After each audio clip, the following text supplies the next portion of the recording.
میں آپ سے ایک بات کہہ رہا ہوں ذرا، میں چونکہ آج میں نے عرض کیا ہے کہ میرا انداز ذرا تلخ ہے، کبھی آپ نے سوچا یہ تبلیغی جماعت جو امریکہ جاتی کائے کے لیے جاتی ہے؟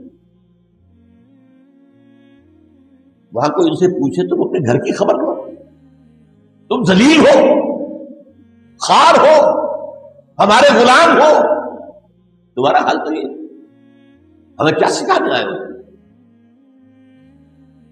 اپنا گھر تو درست کرو، تمہارے ہاں بلینز کے غبن ہوتے ہیں، ملک کا جو ہے سارا خون چوس کر یہ تمہارے جو ہے سیاست دان اور بیوروکریٹس جو ہیں ہمارے بینکوں میں لا کر انہوں نے جمع کر دیا ہے، اور تم یہاں آئے ہو۔ What do you have to teach us؟ ہمیں کچھ پڑھاؤ گے؟ ذرا ہمیں نمونہ دکھاؤ، کہیں کسی عالم اسلام میں کسی ملک میں اسلام ہے، مجھے دکھاؤ ذرا۔ سوچنے کی بات ہے کہ نہیں؟ فزیشین ہیل تھائی سیلف۔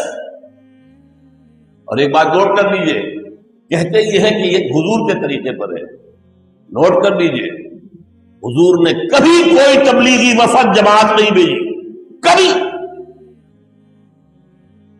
12 برس تک مکے میں تھے تو مکے ہی میں کام ہو رہا، مکے میں کام ہو رہا، مکہ ہے اس کی گرد و نواح ہے، بس کہیں باہر کوئی جماعت بھیجی؟ آخر سیرت ہم نے بھی پڑھی ہے، میں نے بھی پڑھی ہے۔ ہجرت کے بعد مدینے میں آ گئے تو اب عرب کے اندر کام ہو رہا، عرب کے اندر کام ہو رہا۔ ہاں جب صلح حدیبیہ ہو گئی اور قریش نے مان لیا کہ ہاں Muhammad is now a power to reckon with, اب تو محمد کو ماننا پڑے گا۔ صلح تو اسی سے کی جاتی ہے جسے آپ ریکگنائز کر لیں۔ جب قریش نے ریکگنائز کر لیا اور اللہ نے سند دے دی، انا فتحنا لک فتحا مبینا، اس صلح حدیبیہ کی شکل میں ہے محمد صلی اللہ علیہ وسلم، ہم نے آپ کو فتح مبین عطا کر دی۔ تب آپ نے خطوط بھیجے ہیں پہلی مرتبہ، یہ 18 برس بعد، نوٹ کیجئے خدا کے لیے،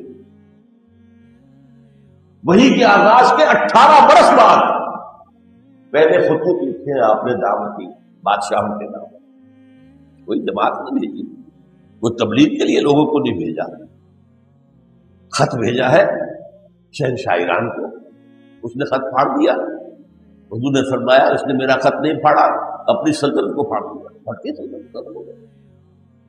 ہرقل کے پاس بھیجا ہے، مکوکس پیٹریارک آف الیگزینڈریا اس کو بھیجا ہے، نیگوس نجاشی آف ایتھیوپیا اسے بھیجا ہے، بحرین کے ابھی خطوط بھیجے، ایک ایک آدمی سفیر کی حیثیت سے خط لے کر گئے، اللہ اللہ خیر صلی اللہ، مجھے حضور کی پوری زندگی میں دکھا دیجئے کہ حضور نے کوئی تبلیغی جماعت کہیں باہر نکالی ہو، ایک بھی نہیں۔ ہاں جب عرب میں انقلاب آ گیا، اللہ کا دین قائم ہو گیا، اب فوجیں نکلی ہیں، وہ تبلیغی نہیں تھے،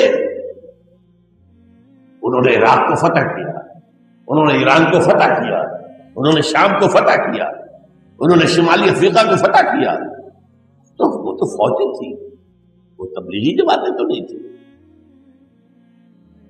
تو ذرا سوچو، میں نے اتنی کھل کر کبھی بات نہیں کی تبلیغی جماعت کے بارے میں۔